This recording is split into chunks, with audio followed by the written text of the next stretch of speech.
Capítulo 2. Um simples privilégio. Creio que a oração é o maior privilégio que podemos ter em nossa vida. Não é algo que temos de fazer, é algo que nos é dado a fazer. André Murray observou que a oração é tão simples que até a criança mais franzina pode orar, mas ao mesmo tempo ela é o oposto de trabalho mais alto e mais santo ao qual o homem pode ascender. É a comunhão com o invisível e com o Santíssimo. Por meio dela, os poderes do mundo eterno foram colocados à sua disposição.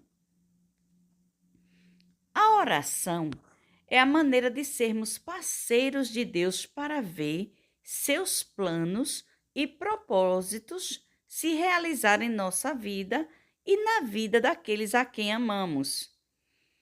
É um meio através do qual os seres humanos na Terra podem realmente entrar na tremenda presença de Deus.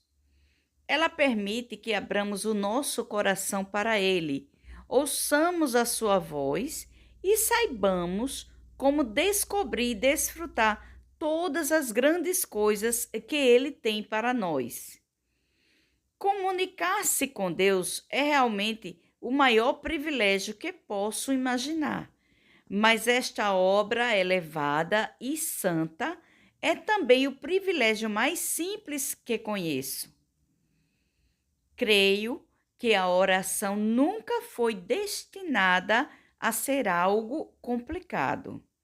Acredito que desde o princípio Deus pretendeu que ela fosse um estilo de vida natural e fácil, por meio do qual podemos permanecer ligados a Ele o dia inteiro e todos os dias. Madame Jeanne, que foi presa por causa de sua fé cristã na França no século XVI, escreveu em Experimentando as Profundezas de Jesus Cristo através da oração. Deus não exige nada de extraordinário. Ao contrário, ele se agrada muito com uma conduta simples como a de uma criança. Eu até diria o seguinte: as maiores conquistas espirituais são realmente as mais facilmente alcançadas. As coisas mais importantes são as menos complicadas. Deus realmente quer que a oração seja algo simples, mas o diabo distorceu a nossa forma de pensar com relação a ela. Ele fez isso não apenas porque sabe o quanto a oração é poderosa, mas também porque sabe o quanto ela deveria ser fácil para nós. Apenas pergunte a si mesmo: por que Deus nos criaria para nos comunicarmos e termos comunhão com Ele e depois complicaria isso para nós? Deus não complicou nada. Ele criou uma maneira simples e agradável de orarmos e também de termos prazer em passar algum tempo com Ele. Satanás nos diz que a oração precisa sempre ser longa e que precisamos adotar certa postura ou orar de uma determinada forma. Ele cerca a oração de regras e regulamentos e rouba a criatividade e a liberdade que Deus deseja que desfrutemos enquanto oramos. Ele tenta nos impedir de ter fé e nos convencer de que, afinal, realmente não somos dignos o suficiente para estarmos falando com Deus. Ele tenta tornar a oração algo legalista e obrigatório e nos condenar dizendo que não oramos o suficiente ou que não estamos orando com eficácia. Ele tenta nos distrair, roubar o nosso tempo, dizer que as nossas orações não fazem diferença e fazer com que duvidemos de que Deus ouve orações curtas e simples. Por isso, como mencionei no capítulo 1, observei que as pessoas costumam orar e depois acham que não oram direito. Acreditam que não conseguirão nada pelo fato de não ter orado por tempo suficiente ou que não conseguiram realmente chegar até Deus. Em geral, muitas pessoas parecem estar insatisfeitas com sua vida de oração. Elas tentam orar e depois se sentem culpadas e condenadas, que é exatamente o que o inimigo quer. A oração da fé é o tipo de oração a qual Deus responde. Portanto, podemos entender facilmente porque Satanás tenta nos encher de dúvidas e de incredulidade com relação ao poder, à eficácia e ao valor das nossas orações. Quando digo que a oração pode ser curta e ainda assim eficaz, não quero dizer que as orações por períodos prolongados não são necessárias e valiosas. Elas certamente são. Na verdade, além da oração diária, recomendo separar dias inteiros ou até vários dias seguidos, algumas vezes por ano, dedicados especialmente a buscar a Deus em oração, jejum e estudo da sua palavra. Embora a oração seja simples e nunca deva ser vista como algo complicado, também há momento em que orar é trabalhar. Às vezes, precisamos nos esforçar em oração até que um assunto específico que Deus colocou no nosso coração seja retirado de nós. Mas, ao mesmo tempo, não devemos permitir que Satanás nos faça crer que a oração precisa ser difícil e complicada. Satanás está trabalhando e fazendo hora extra para roubar a honra de nos comunicarmos com Deus. Neste capítulo, quero dissipar algumas das mentiras do inimigo usadas mais frequentemente com relação à oração e ajudar você a redescobrir o simples privilégio de ter uma vida de oração rica, realizadora e gratificante. É fácil. A oração é algo muito mais fácil do que muitos pensam. Na verdade, Charles Spurgeon, que tinha uma mente teológica intelectualmente complexa, disse de forma sucinta: quando oramos, quanto mais simples forem as nossas orações, melhor. Deus ouve o clamor mais simples e mais fraco e recebe os pedidos mais infantis. Criei 4 filhos e no momento em que estou escrevendo este livro tenho 8 netos. E posso lhe dizer que se tem uma coisa que as crianças não são é complicadas. Elas não têm problemas em dizer o que querem ou em correr para os seus braços quando têm medo, ou em lhe dar um grande beijo generoso, às vezes sem nenhum motivo aparente. Elas precisam ser encorajadas a fazer coisas difíceis, mas farão com alegria quase tudo que for fácil. Elas não são sofisticadas o bastante para esconder muito bem seus sentimentos. E o resultado é que se comunicar com elas pode ser fácil e revigorante. É assim que Deus quer que sejamos quando falamos com Ele. precisamos nos aproximar de Deus com a simplicidade e a fé de uma criança. Assim como elas são naturalmente inclinadas a confiar em seus pais completamente, nós também precisamos ser ingênuos, puros e livres de dúvidas ao confiarmos em Deus. Quando oramos com a fé simples de uma criança, podemos experimentar o seu poder milagroso e ver as circunstâncias mudarem. Não queremos ser infantis na nossa fé ou nas nossas orações. Queremos ser como crianças. O Senhor não está em busca de relacionamentos complicados. Ele está buscando corações sinceros, porque Ele é um Deus de corações. Ele também está à procura de fé, que não é uma emoção, mas uma força espiritual que impacta a esperança e a esfera do invisível. Além do mais, Deus é um Deus de ordem, mas não de regras, regulamentos e leis.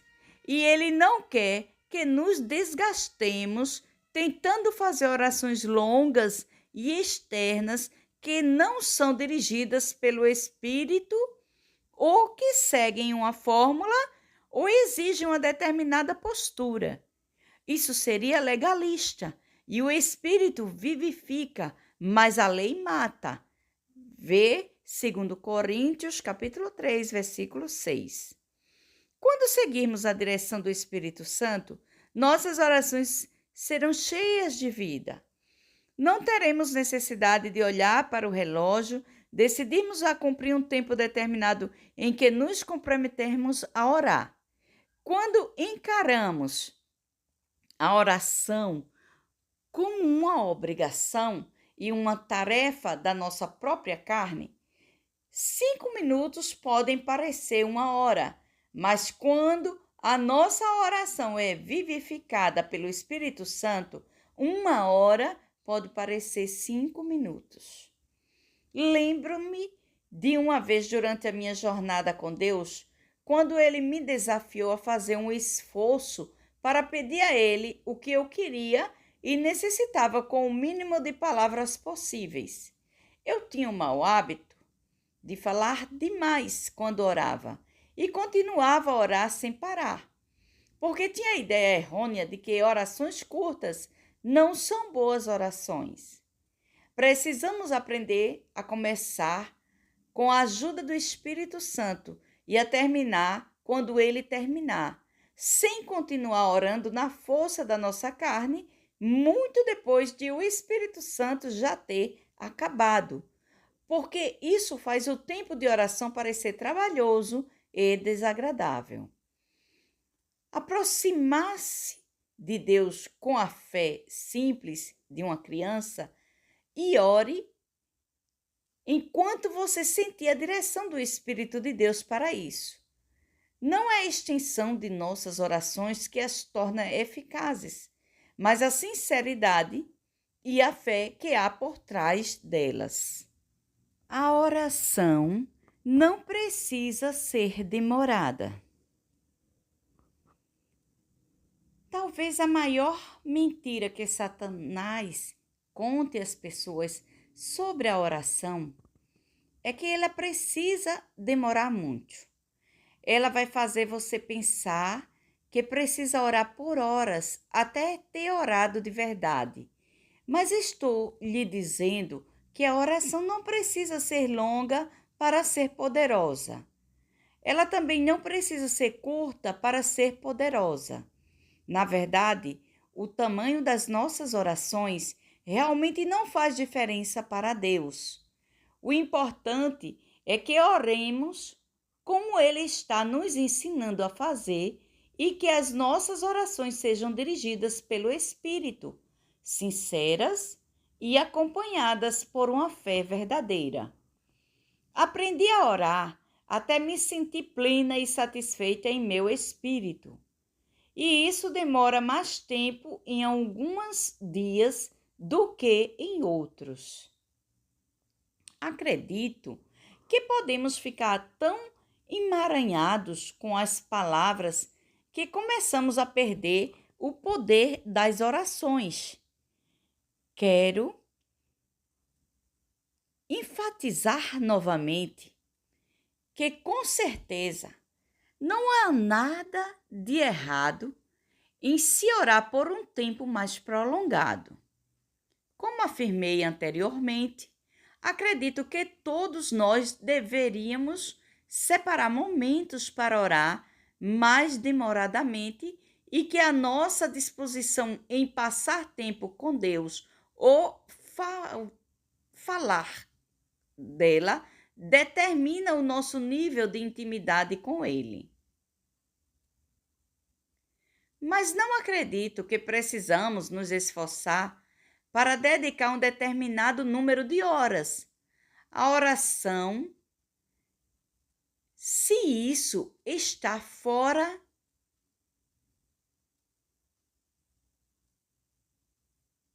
da direção do Espírito Santo. Se estamos sendo movidos por uma sensação de obrigação ou fazendo isso como uma obra da carne.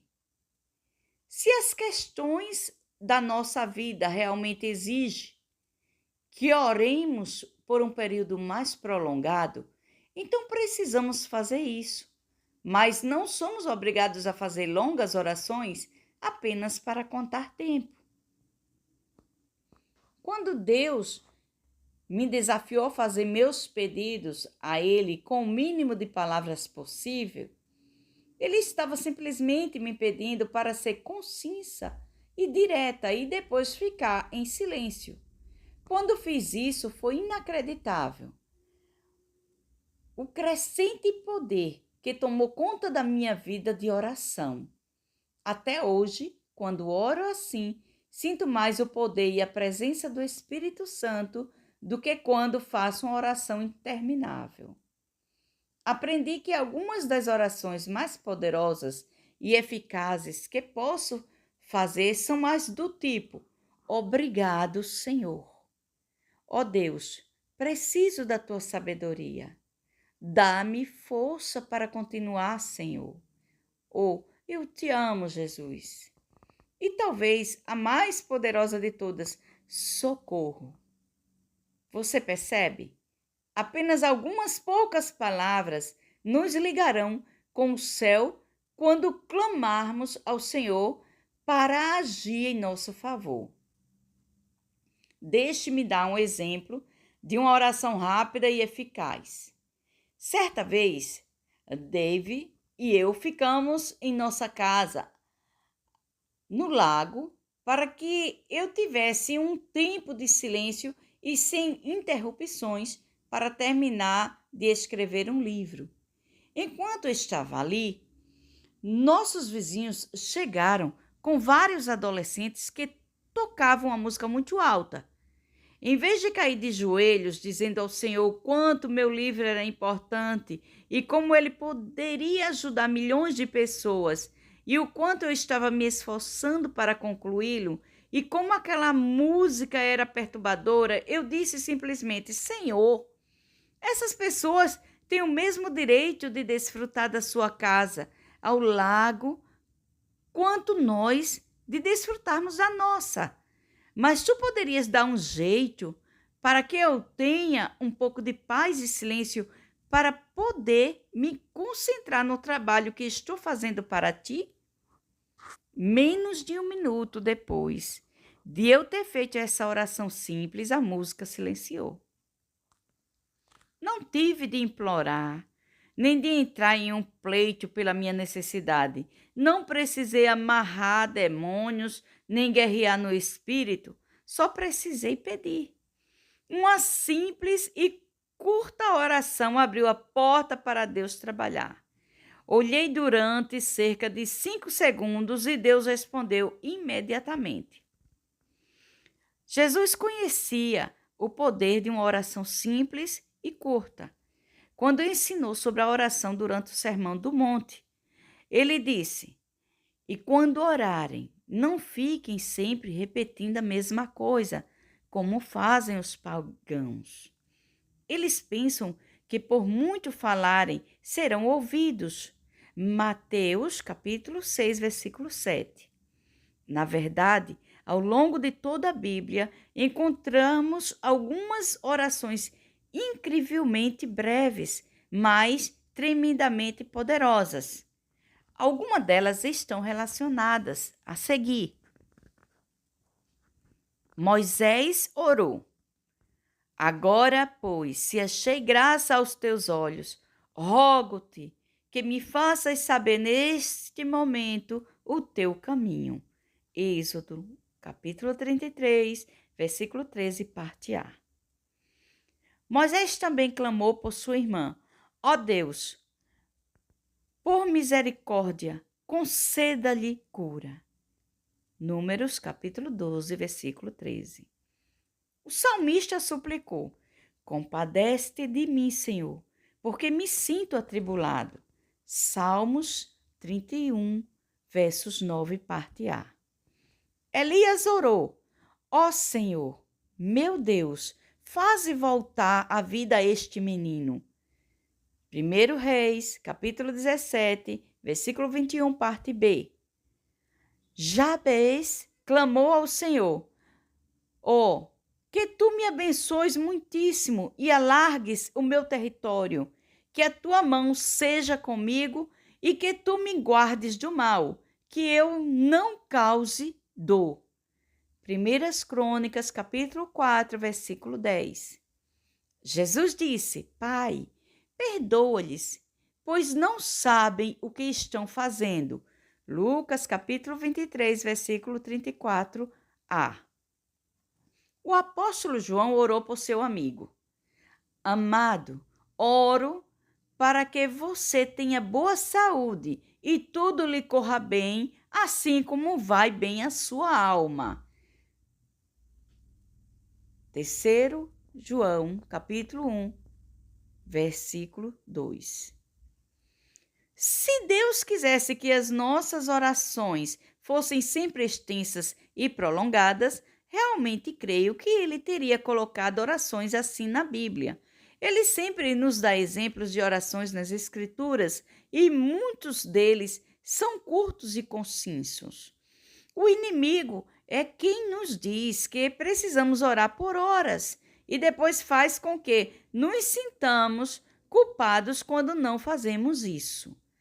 Não há nada de errado diante de Deus com o fato de orarmos usando apenas algumas palavras e de não demorarmos mais do que o absolutamente necessário.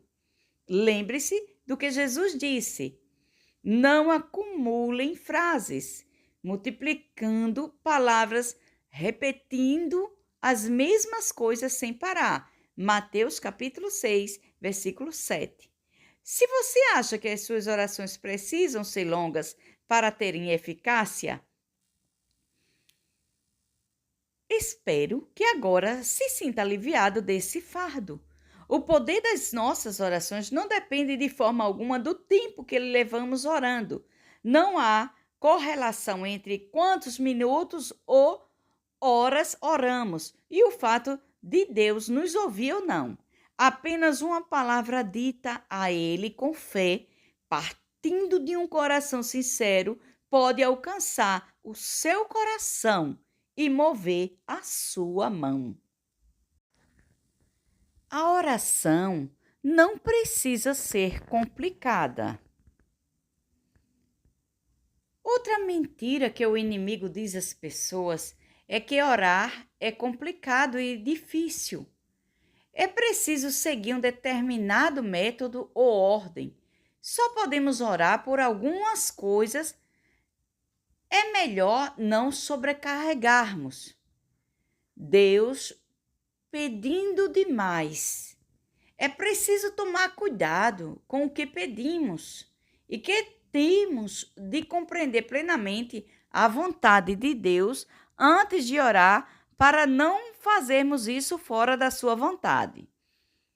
Realmente precisamos orar de acordo com a vontade de Deus, mas não devemos permitir que o inimigo nos paralise de tal forma pelo medo a ponto de termos pedir a Deus aquilo que está no nosso coração. O pior que pode acontecer se orarmos fora da vontade de Deus é não recebermos nosso pedido. E isso será para o nosso próprio bem. Deus conhece o nosso coração e não vai ficar zangado se cometermos um erro e pedirmos algo fora da sua vontade. Não precisamos nos aproximar dele com medo de cometermos um erro ou de que ele não fique satisfeito se pedirmos demais. Precisamos nos achegar a ele com fé, ousadia e com confiança e liberdade. Se acreditarmos em todas as mentiras que acabei de enumerar, a oração se tornará algo complicado.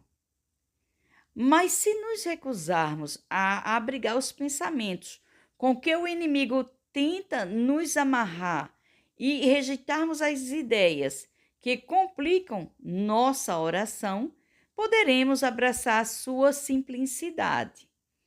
Descobriremos que ela realmente não é complicada, mas é, na verdade, a coisa mais fácil do mundo. Lembre-se de que orar deve ser tão natural quanto respirar. Outra ideia errada que complica ainda mais a oração para algumas pessoas e que as impede de orar é que a oração só é oração quando os olhos da pessoa estão fechadas, as mãos unidas e a cabeça inclinada. Isso não poderia estar mais longe da verdade. Você talvez tenha visto aquela famosa imagem que, creio, se chama Mãos que Oram. Ela mostra um homem idoso sentado com a cabeça inclinada, os olhos fechados e as mãos cruzadas enquanto ora. É uma bela imagem. E embora retrate uma postura que podemos adotar quando oramos, ela não retrata a única postura aceitável.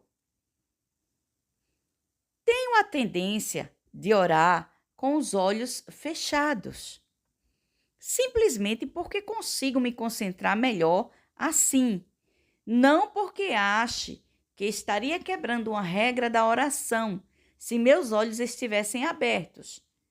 Dave, por outro lado, normalmente ora de olhos abertos. Há muito tempo, eu era tão dominada por regras que seguia regulamentos e fórmulas rígidas para tudo, inclusive para as minhas orações. Eu achava que elas só podiam ser feitas em voz alta e tinha de soar autoritárias. Então eu falava alto ou até mesmo gritava quando orava.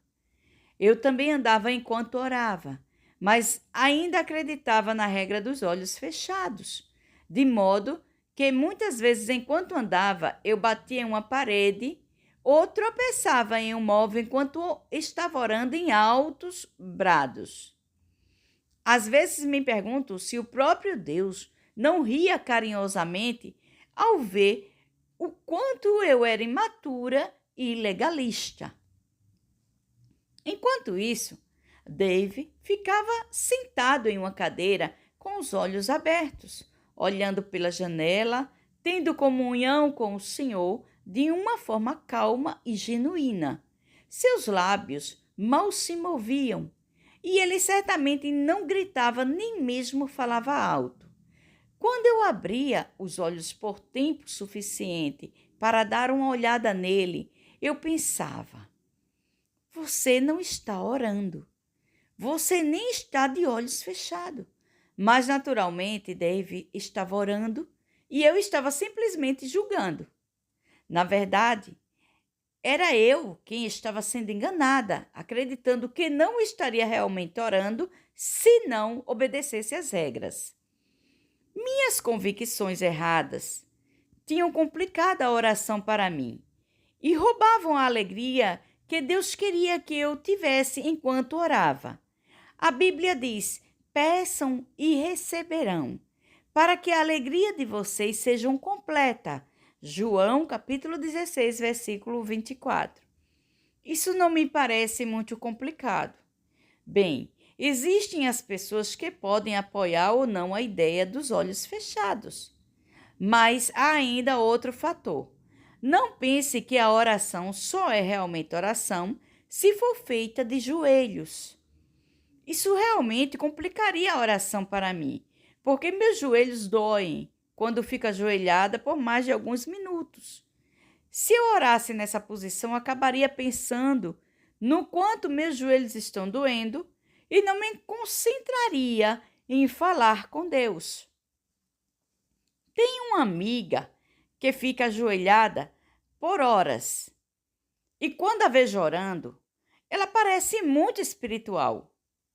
Mas aprendi que as minhas orações também são espirituais, embora eu não consiga me ajoelhar enquanto oro. Gosto de me deitar com o rosto para baixo no chão e orar.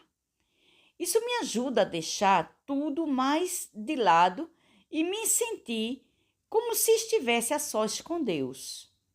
Orei deste modo até que isso começou a me dar dores nas costas e tive de parar. Fico feliz por não precisar me sentir pouco espiritual, porque fui obrigada a mudar minha posição ao orar. Só posso lhe dizer que não existe uma posição especial que você precise se esforçar para manter a fim de orar. Se os seus joelhos doem, deite no chão. Se as suas costas doem, ou se você pega no sono deitado no chão, levante-se e ande. Se você é como David, consegue orar sentado e olhando pela janela, puxe uma cadeira. Simplesmente encontre um lugar e uma maneira para orar que o faça sentir-se confortável e que lhe permita concentrar-se ao Senhor. Liberte-se de tudo que você ouviu sobre fórmulas ou posições de oração e simplesmente ore. Eu o desafio a descomplicar as suas orações. Rejeite qualquer ideia de que elas precisam ser complicadas e comece a desfrutá-las como sendo o que Deus deseja que sejam, um simples privilégio. A oração não precisa ser eloquente. Outra mentira do inimigo sobre a oração é que uma pessoa precisa usar as palavras certas e falar de maneira eloquente. Já ouvi pessoas literalmente mudarem todo o seu vocabulário e sua maneira de falar quando começam a orar. Não sei porquê, mas algumas pessoas realmente falam na versão João Ferreira de Almeida quando oram, usando palavras que elas jamais poderiam usar na vida diária, como ó magnífico Pai Celestial, vós, Altíssimo Deus Onipotente, nós vos agradecemos pelo vosso abundante cuidado e nós vos rogamos a vossa abundância de bênçãos para todos sempre. E daí por diante? A não ser que você tenha vivido no século passado, essas palavras não fazem parte do seu vocabulário. Elas seriam antinaturais e usá-las não seria nem um pouco agradável. Posso lhe garantir que Deus quer que você se sinta à vontade falando com Ele como falaria com os seus amigos. Se você utiliza linguagem poética quando está no telefone com o seu melhor amigo, então vá em frente e use a linguagem poética com o Senhor. Mas se você está se aproximando de Deus, tentando parecer eloquente, pare e seja você mesma. Se você tem um sotaque específico por causa do lugar onde nasceu ou do lugar onde vive, não há necessidade de tentar parecer diferente quando ora. Se você usa expressões engraçadas nas suas conversas diárias, não é necessário abandoná-las quando fala com Deus. Ele tem senso de humor também. Só quero mostrar que a oração deve ser uma extensão e uma expressão natural do seu estilo único de comunicação. Ela precisa ser confortável e satisfatória para você e deve vir do coração. Não acho que falo com muita eloquência.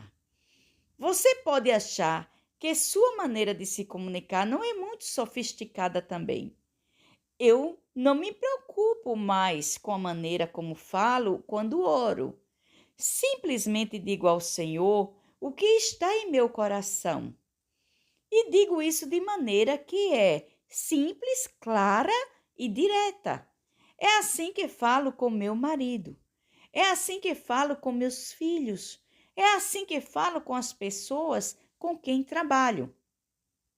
Então, é assim que falo com Deus. E é assim que ele fala comigo. Não estou tentando impressioná-lo. Estou tentando abrir o meu coração para ele. E posso fazer isso melhor quando estou simplesmente sendo eu mesma. Fazer isso melhor quando estou simplesmente sendo eu mesma. Deus nos fez do jeito que somos. Então precisamos nos aproximar dele sem fingimento e sem achar que precisamos falar de uma determinada maneira para que ele nos ouça. Se formos sinceros, ele ouvirá. Mesmo quando o que está no nosso coração não pode ser articulado, ainda assim ele ouve e entende. Um coração elevado a ele é precioso aos seus olhos e Deus ouve até as palavras que não podem ser ditas. Às vezes estamos sofrendo demais para orar e tudo que podemos fazer é gemer e suspirar. E até isso Deus entende. Você não precisa ser perfeito. Tiago, capítulo 5, versículo 16, declara que a oração de um justo é poderosa e eficaz. Outra versão diz: muito pode, por sua eficácia, a súplica do justo. Quando as pessoas têm problemas em sua vida de oração, elas às vezes dizem: bem, é isso. Minhas orações não estão funcionando porque não sou justo. Talvez se eu começar a ser mais santo e a fazer tudo certo, serei mais justo e minhas orações serão mais eficazes. B. escreve: felizes são aqueles que não têm nenhuma justiça própria para suplicar. Isso se refere a todos nós. Mas se nascermos de novo, somos justos. Talvez não façamos tudo certo, mas somos 100% justos o tempo todo. O texto de 2 Coríntios, capítulo 5, versículo 21, nos diz: Deus tornou pecado por nós aquele que não tinha pecado, para que nele nos tornássemos justiça de Deus. Ora, há uma diferença entre justiça e comportamento, certo? A justiça descreve a nossa posição, nossa situação ou condição diante de Deus, por causa do sangue de Jesus. Não podemos nos tornar justos. Só o sangue de Jesus nos torna justos, como se nunca tivéssemos pecado. Deus nos vê como justos, embora ainda cometamos erros. E porque Ele nos vê como justos, temos o direito dado por Deus de orar e de esperar que nossas orações sejam ouvidas. Imediatamente depois de vermos que a oração de um justo é poderosa e eficaz, lemos: Elias era humano como nós. Ele orou fervorosamente para que não chovesse, e não choveu sobre a terra durante 3 anos e meio. Orou outra vez e o céu enviou chuva e a terra produziu seus frutos. Tiago, capítulo 5, versículo 17 e 18.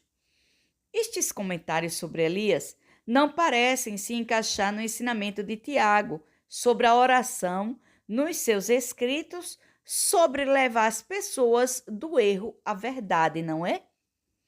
Na verdade, acredito que eles estão bem colocados, porque Deus sabia que as pessoas tropeçariam nesta palavra justo. Ele sabia que Satanás diria às pessoas que elas não têm direito de orar e esperar resposta para as suas orações por causa da sua imperfeição. A história de Elias foi incluída na Bíblia para nos lembrar de que todos nós temos problemas, que não somos perfeitos e que todos temos vitórias e defeitos, até o grande profeta. Se ele podia errar de vez em quando e ainda ter suas orações atendidas, nós também podemos. Deus usou Elias poderosamente e com frequência, mas também houve um tempo em que Elias demonstrou medo, desânimo e um sentimento de depressão. Elias era um homem de Deus, mas também cometia erros e mostrava fraquezas. Se ele podia fazer orações eficazes, nós também podemos. Somos tão justos quanto Elias. E ainda mais porque Cristo habita em nós e fez da nossa justiça um fato consumado. Veja Isaías 41, versículo 10 ao 14, que diz: Por isso não tema, pois estou com você.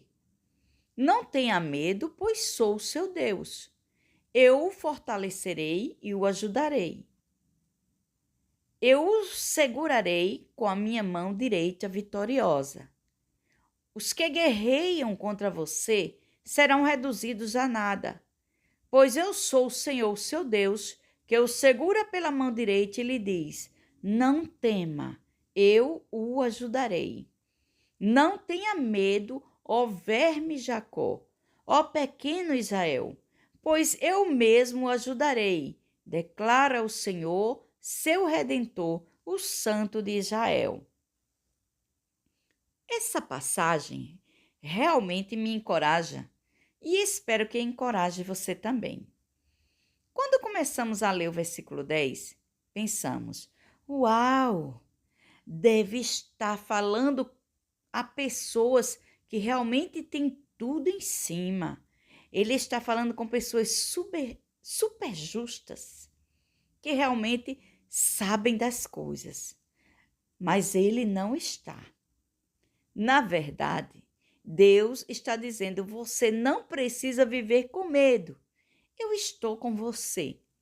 Estou segurando a sua mão. O meu espírito está sobre você. Eu vou ajudá-lo. Vou esmagar todos os inimigos que se levantarem contra você. Lemos essas palavras e temos a tendência de pensar: eu gostaria de poder viver de uma maneira que Deus me ajudasse assim. E então ele fala novamente e revela a que tipo de pessoas está realmente se dirigindo. O grande Senhor e Redentor, o Santo de Israel, diz: Não tenha medo, ó verme de Jacó, ó pequeno Israel, pois eu mesmo o ajudarei. Deus chamou Jacó de verme. Não existem muitas formas de vida inferiores a um verme, e uma pessoa tem de ser bastante falha para ser chamada de verme. Mas não é bom saber que Deus dá o tipo de ajuda descrita em Isaías 41, capítulo 10 ao 14, aos vermes do mundo? Amo isso, porque há dias em que me sinto e ajo como um verme. Mas não preciso me preocupar, e nem você, porque mesmo quando agimos como vermes e não fazemos tudo certo, Deus ainda está ansioso por nos ajudar da maneira mais assombrosa. A misericórdia dele é impressionante. A maneira mais simples e eficaz de lidar com qualquer situação. Charles Spurgeon escreve que o desejo de ter comunhão com Deus é intensificado pelo fracasso de todas as outras fontes de consolo. Como isso é verdade? Às vezes fico assustada por ver por quanto tempo os cristãos conseguem lutar com uma situação antes de pensarem em orar a respeito. Reclamamos dos nossos problemas, resmungamos, murmuramos, contamos aos nossos amigos, falamos sobre como Deus deveria fazer algo a respeito. Lutamos com as situações na nossa mente e nas nossas emoções, embora geralmente deixemos de nos beneficiar com a solução mais simples que existe, a oração. Mas o que é pior? Por fim, dizemos a coisa mais estúpida possível. Bem, acho que só me resta orar. Estou certa de que você ouviu isso antes e talvez até tenha dito algo parecido. Todos nós já dissemos. Todos somos culpados por tratar a oração como um último recurso e por dizer coisas como: bem, nada mais está funcionando, então talvez eu deva orar. Sabe o que isso me diz? Que realmente não acreditamos no poder da oração como deveríamos. Carregamos fardos que não precisamos carregar. E a vida fica muito mais difícil do que precisa ser. Porque não entendemos o quanto a oração é poderosa. Se entendêssemos, oraríamos por tudo, não como um último recurso, mas como uma primeira reação. Tiago, capítulo 5, versículo 13 ao 14, diz: entre vocês, há alguém que está sofrendo? Que ele ore. Alguém que se sente feliz? Que ele cante louvores. Entre vocês, há alguém que está doente? Que ele mande chamar os presbíteros da igreja, para que estes orem sobre ele. Com base nesses versículos, como uma pessoa aflita deve reagir aos problemas? Ela deve orar.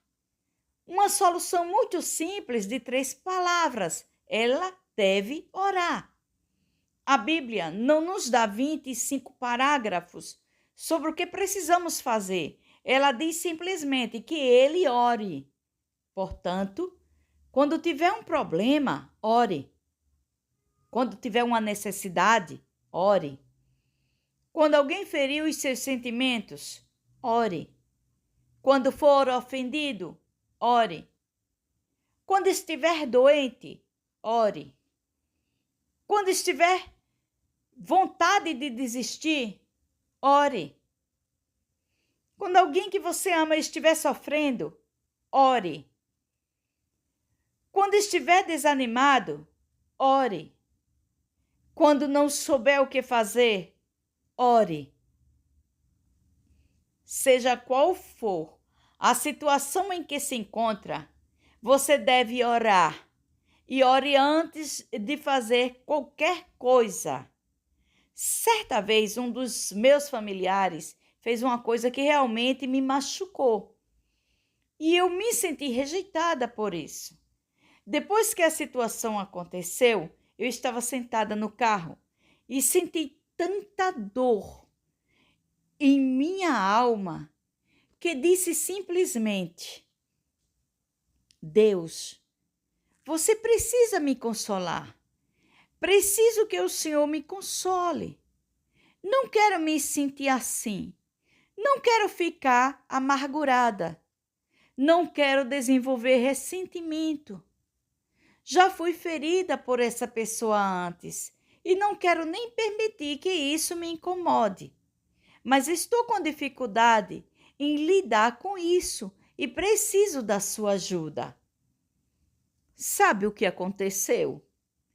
Foi como se Deus estendesse a mão do céu e me tocasse, fazendo todos os meus sentimentos negativos desaparecerem. Quantas vezes, porém, em vez de nos voltarmos para Ele em oração, recorremos a outras pessoas e dizemos: bem, você não vai acreditar no que disseram, nem vai acreditar no que fizeram comigo. Estou magoada e tão cansada de ser tratada assim. Isso não está certo. Nossa tendência é fazer tudo o que estiver ao nosso alcance e nada muda a situação. Seria muito melhor para nós se nossa primeira reação a cada emergência e a todo tipo de dor emocional fosse orar. Se orarmos antes de fazer qualquer outra coisa, vamos experimentar grandes reviravoltas em nossa vida. Deus promete que vamos conseguir superar os obstáculos da vida, mas muitos cristãos não parecem ter muitas vitórias em sua vida. Deve haver um motivo pelo qual tantos de nós estamos vivendo aquém da vitória que nos está disponível.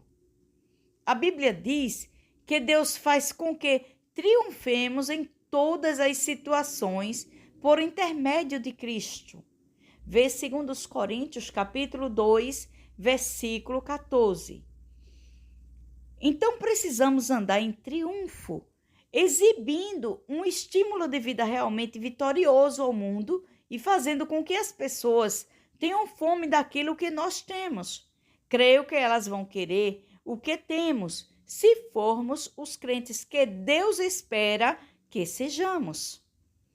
Realmente creio que o ingrediente que falta em nossa vida,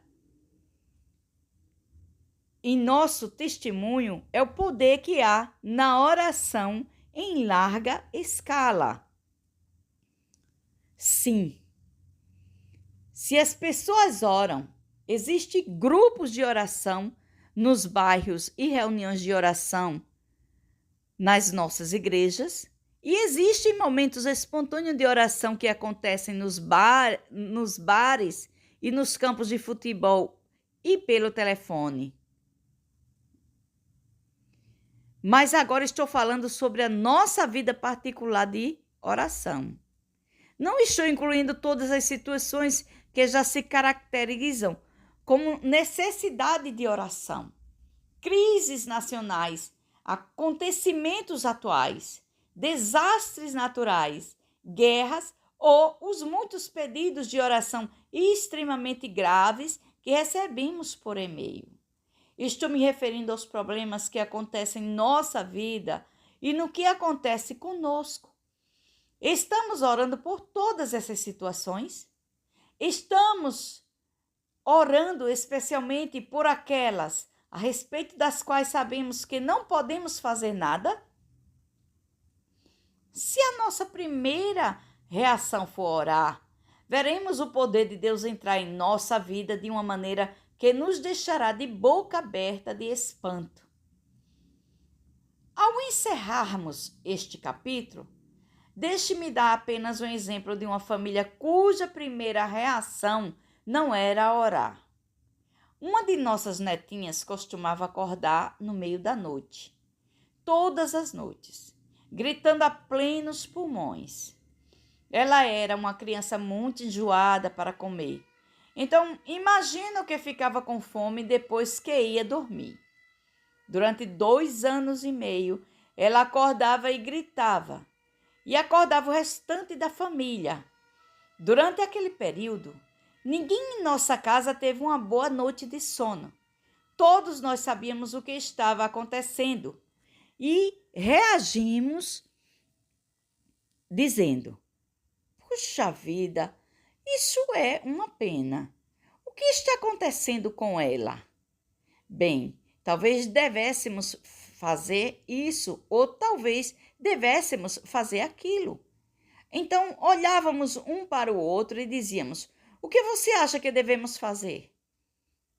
Você não imaginava que um pregador poderia levar 2 anos e meio para pensar em orar por uma situação, não é? Mas nós continuávamos racionalizando e falando sobre a situação até que alguém finalmente recebeu a revelação de que precisávamos orar. Durante 2 anos e meio, tudo o que precisaríamos ter feito seria reunir 4 ou 5 de nós e dizer: agora nós concordamos em nome de Jesus. Deus, mostra-nos o que está errado aqui. Mostra-nos o que precisamos fazer. Nós te pedimos para curar esta garotinha e fazer com que ela durma bem à noite. Quando oramos, ela começou a dormir em paz todas as noites. Fizemos uma oração simples e sincera e Deus nos atendeu. Devíamos ter pensado em orar primeiro. Resumo: a oração é realmente um tremendo privilégio, mas ao mesmo tempo é muito simples. A oração não precisa ser longa ou externa. Uma palavra ou uma frase rápida pode trazer resultados milagrosos. Ela não é difícil e nem complexa. E quando oramos, não precisamos seguir todo tipo de regras e regulamentos ou ter certeza de que estamos falando as palavras certas. Só precisamos nos aproximar de Deus na justiça que recebemos por meio do sangue de Jesus e acreditar que Ele nos ouve quando oramos com o coração sincero. A oração é um tremendo privilégio e não uma obrigação. A oração não é apenas o maior poder que está disponível a nós. Ela também é a maneira melhor e mais simples de lidar com tudo o que acontece conosco. A oração deveria ser sempre a nossa primeira reação a todas as situações. Não importa o que acontece, precisamos correr para Deus antes de fazermos qualquer outra coisa. Tiago nos deu um conselho tremendo, um conselho que deveríamos seguir quando escreve: entre vós há alguém que está sofrendo, que ele ore. Seja qual for a situação em que estejamos, vamos orar. Chaves para a oração. A oração é o maior e o mais simples privilégio da nossa vida como crentes. O inimigo nos diz todo tipo de mentiras sobre a oração, mas a verdade é que a oração é tão fácil e natural quanto respirar. A oração não precisa ser longa para ser poderosa. Na verdade, algumas das orações mais poderosas que podemos fazer são concisas e diretas. A oração não precisa ser complicada. Ela só precisa vir do coração e não exige que adotemos uma determinada posição ou sigamos certas regras. A oração não precisa ser eloquente. Podemos nos comunicar com Deus da mesma maneira que falamos com outras pessoas. Não temos de ser perfeitos para orar ou para que Deus ouça as nossas orações. A oração é a maneira mais fácil e melhor de lidarmos com qualquer situação, Precisamos orar antes de tomarmos qualquer outra atitude, em reação às situações que acontecem na nossa vida.